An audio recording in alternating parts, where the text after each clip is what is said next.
Hello everyone, it is Joe here from OmniPoke, the channel that brings you guys everything Pokemon. If you're looking for PTCGO codes, including the stuff from Lost Origin, make sure you check out the Potown store. You can get a 5% discount on your orders using that code OmniPoke. For today's video, we're going to be reviewing the Lost Origin set review, and also keeping an eye on some of these cards and how they could be adapting in terms of how much play they'll be seeing coming into the Silver Tempest format as well. We are going to be starting to integrate the Silver Tempest stuff on the channel now. There is just one more regional for us in the Lost Origin meta, so there will still be some of that, but it is mostly going to start looking towards the future.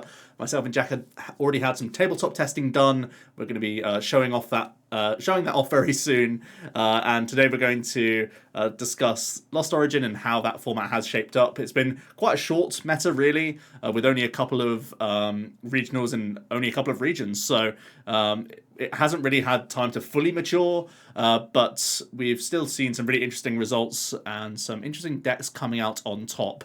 Unfortunately, my file corrupted my lovely PowerPoint presentation, so we're going to be skipping through the video, but here is the ratings just to refresh your memory.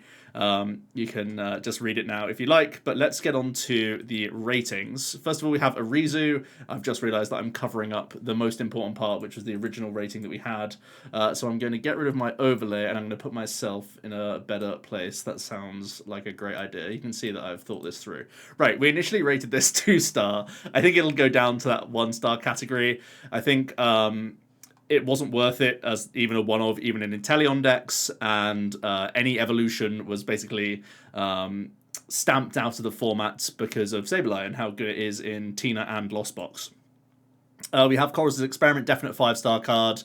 The payoffs, you know, we've seen now Cramorant, Sableye, Gate, Tina, all massive payoff cards. And we've even seen that draw 3 when you see 5 is like good enough in some decks anyway. It's been incorporated into Arc Gudra and Arc Duraludon even as ways to get rid of cards without putting them in the discard pile, which is a really big deal actually, so that you Marnie and Roxanne proof yourself by thinning bad cards, but by not having them in the bin so they can't be echoing horned back is one of the biggest reasons why Chorus is pretty good. You can also see this in Blissey and all sorts, so it's like a very, very strong supporter card, not just for the payoffs, but of course is integral to Lost Box and Giratina and a few others out there as well.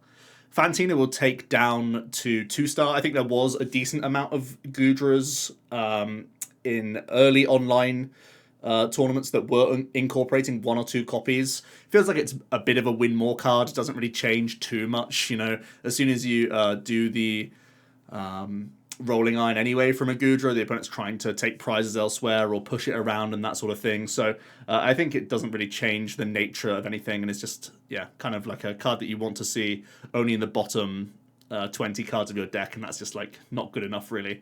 So we'll put it down to 2-star for, you know, the nod that the power spike was there, but there were not many reasons to really play this card and just play consistency over it. Iskin is obviously a terrible card. Lady is obviously a terrible card. Misfortune Sisters probably does still sit around that too. I think it was really, you know, in the most recent regional where we saw Mewtwo v Union making a small resurgence, and Misfortune Sisters could feature in that deck. And there was also the Morpeko Miltank deck that's, I think it was just before this format came out, but Misfortune Sisters was a potential include in there. So I still think it's a little bit tricksy. There are some even more tricks coming out actually for control in Silver Tempest, and I wouldn't be surprised if we started to see the supporter a little bit more going forward. Riley, of course, is a terrible card. Thornton's an interesting one. Most of my reason to expect this card to see play was actually just as Gigas, you know, take advantage of Ancient Wisdom, one of the best accelerating abilities in the game, and converting it into other stuff. But it's actually been more so seeing play as an option just to force a certain prize trade and have 1 prize board states, or give you that license to use Luminion and Crobat and then convert them into your attacker later, that sort of thing, and deny easy prize cards from the opponent. We've seen Thornton as well as like Collapse Stadium for a similar reason going through this format. I still think it's a little bit like gimmicky a lot of the time. I wouldn't be playing it in my own Tina personally, but it has made its way into Tina most prevalently, which is, you know, one of the best decks in the game. Has found its way even into some Palkia builds, so Still probably is around that 3-star as that like probably not, but a maybe card that can go into some of the top decks in the game. I don't think it improves it that much, honestly, because most decks try and attack Giratina, especially at the moment, with Hand Disruption regardless, and Thornton is like a finish combo card that will only come off in a handful of games. Admittedly, when you get that effect off, it always in your mind sticks that this won me the game because it was such a strong card, but there will be plenty of games where it ends up in your lost zone because you don't want to take it on a certain flower select or whatnot, or from a Colrus, and there'll be games where you just get Hand Disrupted out of the game and you're not even able to pull off your wonderful wacky combo with Thornton. So yeah, I think he's not worth it personally. Volo actually did see play in some Mew variants that did reasonably well. I personally think that Hyper Potion or things like Crystal Cave and Switch Cart are stronger than having the supporter effect spent from a Mew player. So I do still feel like this is poor. I'll give it 2 for experimentation, but it wasn't in the most successful Mew lists, and therefore probably isn't the right choice. And Collapse Stadium actually started coming back. Like I said, there's a Collapse on the slide already, and Collapsed had upside into the Reggie matchup, which started creeping into this metagame, and could fulfill that similar role if you fill your bench accordingly. We have Arc Phone, which is obviously terrible. Damage Pump, I'm pretty happy with where I got Zoro overall. I think a lot of people were hyping Zoro very, very high, and it did make a top 8 placement, but I think it's a deck that can get you into day 2, but not very often getting much deeper into tournaments without very good RNG. It's either one of these things where you fill your deck to be as consistent as possible, and then you're able to race the multi-prize decks very well, but not all the multi-prize decks are that one-dimensional. There's Palkintel, which can play a very heavy one-prize game and win a race that way. There's Tina that can do a similar thing. So it did feel a little bit awkward for Zoro to sort of one-dimensional, and also had the bad matchups. If you don't tech Manaphy, Sharon's Care, Dunsparce, you're not very good into Reggies, and you need to also tech things like Silene cancelling Cologne, possibly even Eldegoss if you want to have a chance against Bliss Tank, or you start putting in like Fighting Energy Decidueye or Water Energy Empoleon. All these things make the deck less consistent, and you are trying to see, like 14 or so cards on that turn 2 to hit your pumps, your Gengars, put them in the bin, your bogs, that sort of thing, and you can just draw things out of whack sometimes. So I do think it is still that sort of lower mid-tier archetype.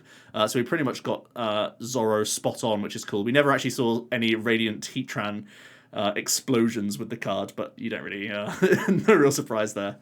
Vacuum, I think I kind of underrated. A few things that we got wrong in the set review. First of all, we underrated Sableye. We only gave it 3 stars, spoilers, and it's proven itself to be way stronger than that. And I think they sort of tie in with each other as to why we didn't put the Vacuum higher. Initially, it was pretty obvious that this was like a sometimes one-of in Giratina. And we actually did rate Lost Box. We rated Cramorant very highly, which we'll see later. But I thought that it would be a sometimes one-of card because it has this great utility and that sort of thing. But we got to a point in the metagame where people were teching Parasols against Tina, so it became like it should be played in most Giratina lists at this point. Also Big Charms and that sort of thing. But then there's this Lost Box build which leans so heavily into Sableye that you use this as a Lost Zone acceleration option where you play your own, Path of the Peaks and tool cards, and you use the Vacuum to +2 your own Lost Zone and get you to 10 as quickly as possible. So having it as this sort of ramp card almost was the thing that I sort of didn't quite spot. So I think we will put it up to 5 stars as it's pretty integral as like a 2/3 count in Lost Box, Sableye focus, not just because you play your own paths to unlock your own Charizard late game, but even in non-path builds of Lost Box, you could see high sweepers, or high vacuum count, I should say, because it's a ramp card to get to 10 as quickly as possible, and has upside at sometimes being disruptive for opponent stadium cards and their tools and stuff as well. So yeah, it does seem to be guaranteed in Tina as a 1 count, I think, at the moment. I don't think you have space for necessarily more, but I think 1 is normally good. And I think it's strong enough to be minimum 2 in Lost Box, which is also extremely powerful. So, and even other than that, there's also the reason to add it into Kieran Palkia, which doesn't have the Inteleon engine, just because it's an Irida target to bounce a stadium as well for a deck that's quite weak to path. So its versatility also is a reason why it should be bumped all the way up to 5-star. Really, really versatile card in this meta. Mirage Gate was that obvious 5-star. Turns out Gudra found a different way to accelerate, but Tina certainly took advantage of it. We haven't seen many of these one prize lost boxes. I know there's been a decent number of them online, but I think more often than not, you will see the success coming from just one attachment builds, Cram, Sable, Zard, and even now we are seeing some experimentation with this Zard playing a mini gate package, like 2 copies, just so you have that earlier Zard tempo, or possibly even having like right hands and basins and that sort of thing coming in the place of paths. But it feels like Mirage Gate is obviously the staple for Giratina, and that's alone a reason to play it as a 5-star card. But the Mirage Gate will continue to be very versatile into the Silver Tempest format. We get some potential new tools that can take advantage of the gates as well, for some acceleration. So it just gets even more versatile and is obviously the backbone of the Giratina deck, which is one of the strongest in the game. The toolbox is obviously a poor card, as is the Box of Disaster. Panic Mask, also pretty poor. I'm going to bump the Acuity down to a 1-star. I don't think it ever made it into any of the decks. Gudra will play Caves and possibly Paths. And Palkia stuck with the likes of Path and Court instead. And Stonejourner was just a pointless deck because Giratina laughs at it. Lost City was one of the other ones that I got a little wrong. Basically, I said everything that you want to target. It just turned out that these were really worth targeting. These decks really were massively on the map, to the point where it was actually worth adding in Lost Cities. I literally say in the video, I don't think this card should see any play unless Gigas and Radiant Zard both get around 8% of the format. And I didn't think that was possible, but it actually happened, which is pretty hilarious. So now you can see Lost Cities going into Mew decks. You can see it going into some Palk Intel and some Kiran Palk, just to help against these 1 prizes. Because Gigas, it's come out in full force. It's really made a name for itself for being, among the top decks in the game in this Lost Origin meta. Its matchup spread is undeniably very strong, and it's got to a point where many decks have to respect Gigas and add in tech cards, be it Avery's, be it Dunsparce's, be it collapsed stadiums, that sort of thing, or Lost City is another alternative, and that's the one that Mew latched onto. And Mew being still, I think, a top tier deck in this metagame. I'm probably going to bump the Lost City up to 4-star for being probable in Mew, even though I didn't play it at the regional. I think Lost City is kind of bait because Gigas got to a point where it's playing 3 copies of important stuff. But because it also has versatility into Lost Box, I will give it that nod that it's a 4-star probable inclusion, and was that maybe include for a handful of other decks in rare counts. So yeah, it actually turned out to be true. I didn't expect these 2 decks taking up so much of a meta share, but they both ended up doing so. Let's go on to Gift Energy. I think 4 stars are about the right place to put it. It's a solid 2 copies in Gigas, and it pushed Gigas from just being this deck that could crumble under constant Marnie and Roxanne pressure, and now it just became, you have to try and disrupt it in a different way, from board-centric means by having like Avery Horn plays, or trying to stay out of their knockout range for whatever reason. So yeah, Gift Energy really did give Gigas a big push. I don't think we even saw it in any Radiant Zard builds or Blissey. Blissey just stuck with its luckies because the whole idea is that you don't get knocked out. So yeah, pretty much just Gigas holding up the rating, but we were ultimately right on it. Let's have a look. Let's see if I can grab it and look at our summary and see how right and wrong we were. I think honestly we were pretty close on most of these. I think it was really just City and Sweeper, which we probably got wrong, and in both cases we were a little bit harsh on them. Probably a little bit too kind on the Fantina, but in line with the community pretty much. Moving on to the Vs, Electrode, obviously a silly combo deck, not really worth our time. Neither was the Delphox. One of our biggest under-ratings was Kiram, and the community were much more in line, where you can see a lot of them were seeing it as that 4-star card. I think there's an argument to even call this a 5-star, but I am going to stick with the 4 because it's just one way to play Palkia. And it's had a few top 8 placements, but not like a massive amount, to be honest. And it still seems to be falling short of the mark despite its huge play rate. But there are a lot of reasons to like Kiran Palkia. It's a very hard-hitting deck, which is another thing alongside the Giratina, which is really only keeping... These 2 decks are the only things keeping Gudra and Blissey from being like the best decks in the game. Having damage output this high is integral, really.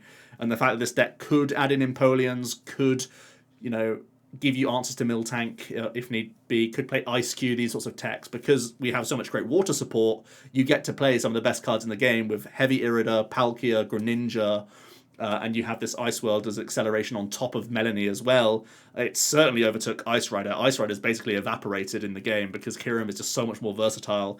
Even starting the regular V has huge upside when you go second, because you can have access to so many buckets in the openings, especially with Irida, that you can develop your board early and mean that you can save Star Portal for later, for example, or make your board pretty robust as to, because you've gone second, you've done this attack, you've got energy across your board, so even if your opponent bosses one of your things, you should have energy elsewhere on your board to then respond with a knockout, and that damage pressure is still really, really huge. So I think it's probably like a 1.5 tier deck, so we'll give it that 4-star treatment as a small bump up there.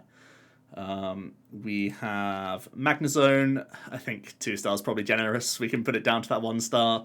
Lightning type coverage is interesting because there will be Lugia coming out in Silver Tempest. Is probably the strongest new deck, but I imagine if we're still continuing to respect Regis, they will play Dunsparce to protect themselves from lightning weakness. I think you could quite easily see no real reason to be playing the Magnezone, and we'll stick to our Flying Peaks and other stuff like that. Rotom, obviously, quite poor. Enamorus, also quite poor.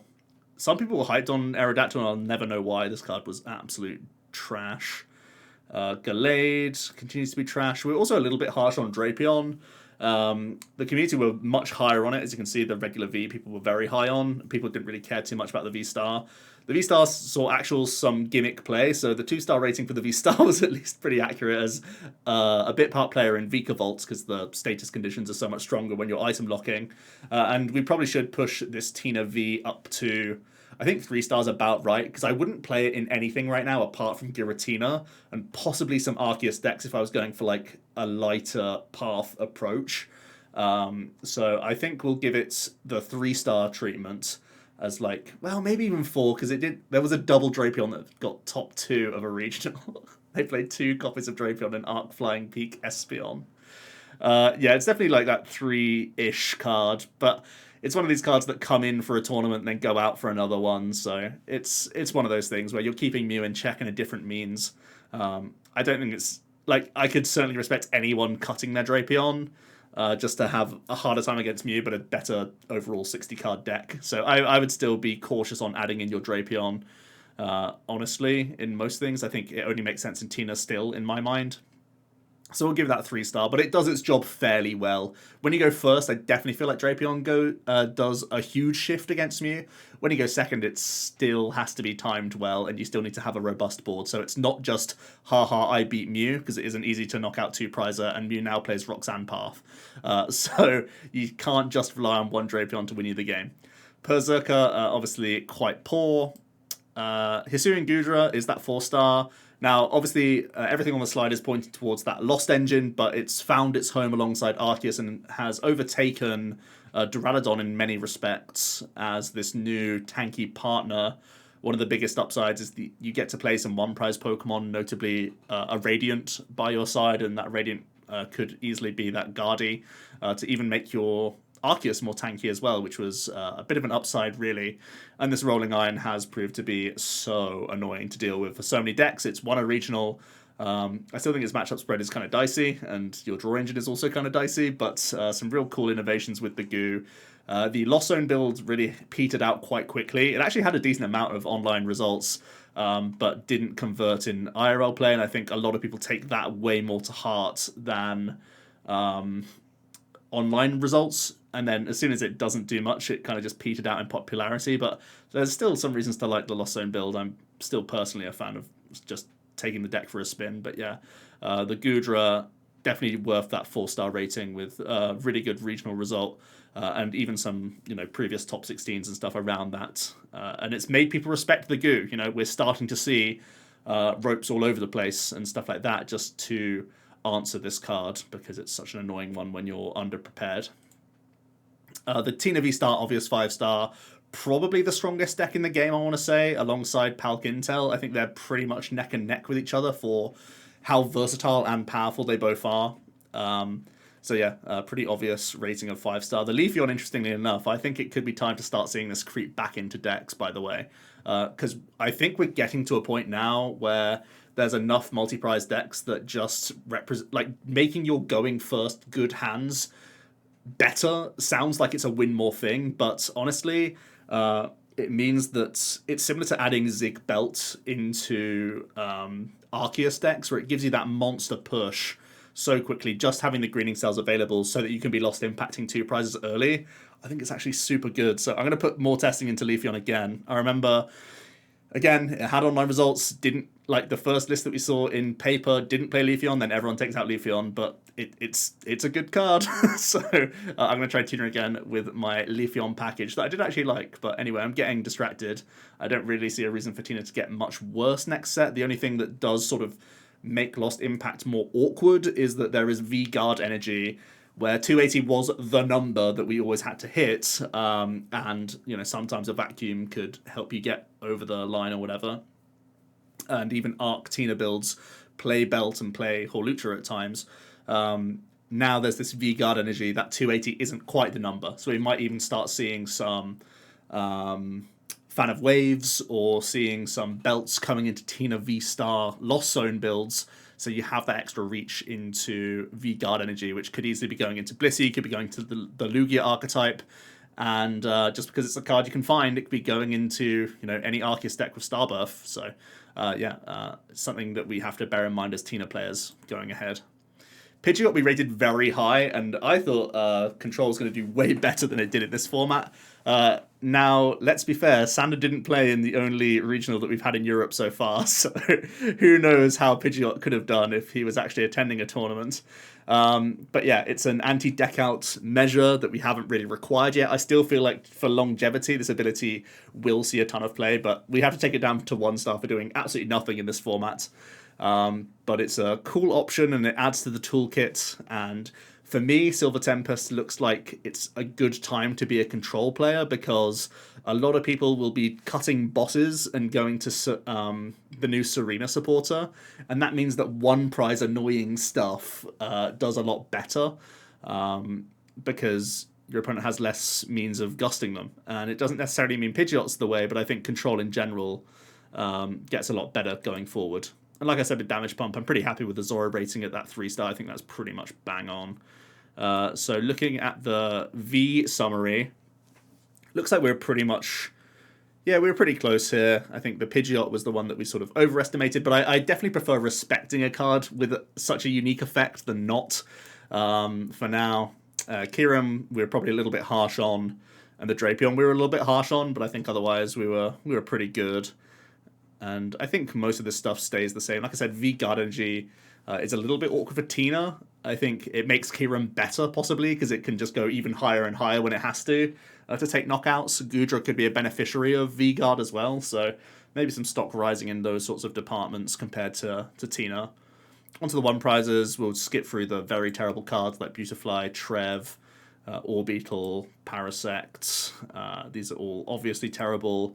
Chandler, obviously terrible. Cram, we were pretty much spot on as the 5-star. It's a guaranteed include in Tina, and it's a guaranteed 2 of in Lost Box, I would say. Even Mirage Gate boxes will play this card, and yeah, turns out that just early tempo is insane. 4 is just such a low amount of cards required in the Lost Zone early that you can just get spitting quickly, and yeah, that's just good enough. So it sets the tempo, allows you to take early prizes, or just set up damage for other, you know, just for the board for later. And we know Sableye is so clinical with damage that it makes the most out of that wherever it is on board. Basculin, obviously poor. Politoed, not good enough. We were giving a small nod to Swim Freely because we'd just seen Rapid Mally for a while be a reasonable deck, but 50 hit points on Finneon is a no-go when there's a Sableye around, so really no reason to see play here when there's Sableye ruining everything for any 1-prize deck in the game. Kingdra, definitely not good enough. Electric, not good enough. Burnett, we gave that nod of 2-star. I know some people were thinking this card was going to be absolutely bonkers. We had the precedent with Altaria not you know, that effect not seeing much play despite it being like a free retreater that was levelable, searchable, really made me nervous about the Banette, and also the fact that we had you know, turn 2 Greninja stuff roaming around already with Palkia and with Mirage Gate, and all of those reasons are why Banette shouldn't be seeing any play, and will probably continue to not. I think really Banette may only ever see play when Scoop Up Net rotates, because it could still be that acceleration to the Lost Zone for you. But sort of like it's making up for the lack of net stuff that we'd have. So it's maybe like a post-rotation thing where we look at this again to help the Lost Zone keep up in pace. Can't phase that obvious 5-star. I mean, it's just the backbone of 2 of the strongest decks in the game, I think.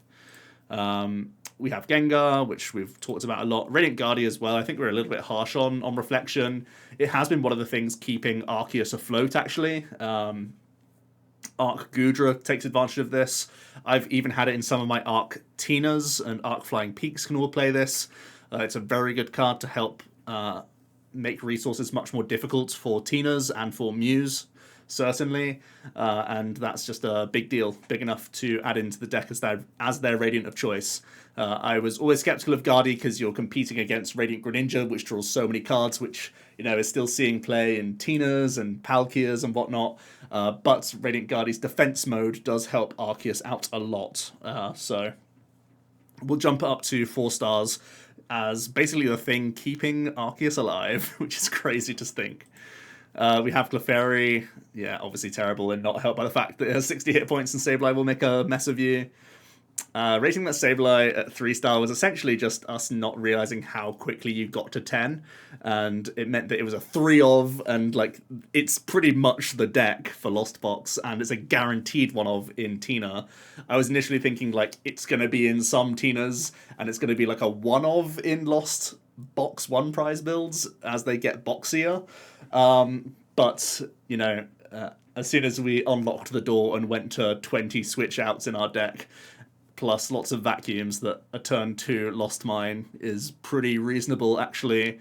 And let's be fair, there's enough 70 hit point and 60 hit point stuff around that you can really punish a ton of engines in the game and yoink some prizes, even to the extent where we're seeing Echoing Horns and whatnot coming into deck list just to take little cheeky 1 prizes and stay up in the game and have extra counters to sprinkle elsewhere for your Zard and whatnot. So really, really strong card. We'll bump up to 5-star because, yeah, it's insane right now, and it is a major factor warping the metagame, I would say. Barbarical, yeah, obviously terrible. Hisuian Arcanine, again, kind of ravaged just by other 1 prizes being faster. I think even Reggie's is probably faster than Arcanine on average, and that's a little bit of a shame for the deck. And also fighting type coverage got less good, basically. Carbink, again, just a control piece to keep in mind for future. Machamp, I was a minor believer, thinking that Cramorant could be early pressure and Machamp's high hit points was going to be enough in a mid-game.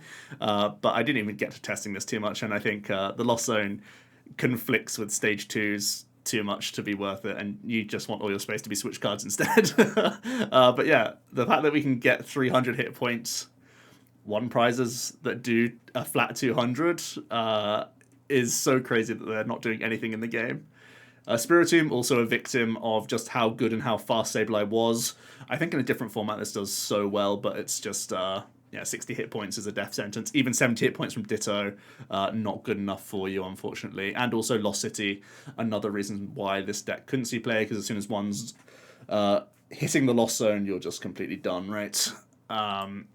Sneasler saw some play in like Eternatus, I want to say, and like some wheezing shenanigans. But I don't think it's all that good. Also a card in like Crobat, but these are all very low tier stuff, so maybe 2 for the experimentation is pretty fair. Stunfisk, again, another piece of the puzzle for control that I'm sure someone's ironing out in the background. Steelix, Dreamer combo for sure. Hisuian Gudra hasn't seen much experimentation, no real results that I recollect from here. This could be another type of card that really benefits from Serena overtaking many bosses' orders in decks. And, I mean, there will still be ways to get to the Gudra. There's still Sableye, there's still cross-switches in, like, Irida engines and whatnot, and Mew, possibly. So it's not a be-all and end-all, but gaining some percentage points of bosses coming out of deck lists for Serenas means that it sticks around on board, you know, 1 or 2 turns longer, which gives you a lot of tempo and a lot of attacks for free, basically. So I think this is an ability that you want to keep your eye on for the Silver Tempest meta, especially if it's like all boss removed, all Serena in, which I probably want to do because I want to always have draw supporters available to me. But if it's going to be like 2 boss, 2 Serena, it's still probably going to be this card that's not quite good enough. So just a small thing there. Greedent, obviously terrible, and also Porygon too. I even missed the Greedent, but there it is. And the Snorlax, I think, is probably, maybe it's a little bit generous because of how few gate builds of Lax have done that well. But obviously Pram had a decent performance with a double Twin Energy Tina. Snorlax has been that one, but mostly not in Tina's actually as the format's developed. I think a lot of people were expecting it to be, you know, answering Lost Box, but then very quickly Lost Box didn't become the priority to tech against. So that space became other things as we went. Snorlax is that little bit awkward with that double coin flip, that if you were going in, you know, taking prizes into a Roxanne turn, or even just getting manied without having a Guru protecting a card on top of your deck, that every now and then he could lose you a turn, and that's obviously really bad, especially when there's Radiant Greninjas that can go around the Snorlax, or Sableyes that can go around the Snorlax and keep you napping, which is a real shame. So I think 3/2 stars probably about right for Snorlax. It was definitely something I put a lot of time into, actually, and do still like him in gate builds, because the math lines up so well with Cram. I think we've actually seen a real underperformance of gate builds of Lost Box without Tina, and it's something that I'm still putting time into even now. So Snorlax could still have his time, but right now not done too much. So as for the one prize stuff, pretty much just blown away by how fast Sableye was, and also really under-respected Guardy in how many more resources it takes for especially DTE Mew. I think it's helped that DTE Mew is winning out in popularity over Fusion Mew, because the reduction of the DTE plus the Radiant Guardy is real impactful for how many tablets they need almost always. So I have sort of under-respected that, but also the fact that, again, 200 is the magic number. Tina hits that magic number, and Lost Box builds typically don't play damage mods. They'll just try and like mop you up with a Sableye, but you have that extra leeway to tank with your stuff with the Rad Guardy, so it is a big enough deal to, I think, go all the way up to the 4 stars. So yeah, that rounds out my thoughts on Lost Origin. Like I said, there's still a set to go, and there's not a huge amount of texture changing too much about these cards. I think Radiant Guardy could still be the Radiant of choice for Lugia, which I think is a big deal. I don't think anything else really employs the Lost Box. Possibly Regidrago employs the Lost Box, because Mirage Gate could be one of the better acceleration options it has compared to like a Gardenia or anything else like that. But I do think there's a big conflict there with the Lost Engine and the toolbox of Dragon types you want to play as Drago, because you want them in the bin, not the zone, which is a bit of an issue for you. So yeah, I don't think much changes outside of that in terms of brand spanking new decks. I think it's really only going to be Lugia that joins in, and possibly a Regieleki build alongside some lightning stuff like Vikavolt and Raikou and that sort of thing. So those are the things that I really have on my radar, which means there's not going to be a huge change for any of these cards. I think it's really just things jumping into the mix. I think Tina probably has a harder time with V-Guard energy around, but will still be a relevant force because, of course, Requiem still gets you through tanking archetypes in general.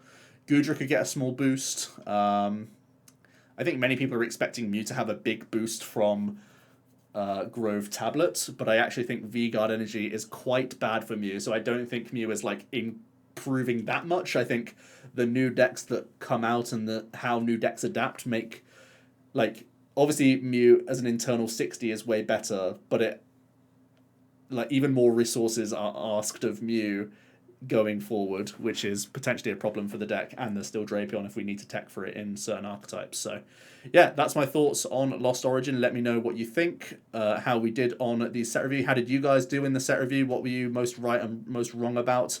I'll hear it all down below, and we're getting to Tempest soon, so stay tuned. Cheers.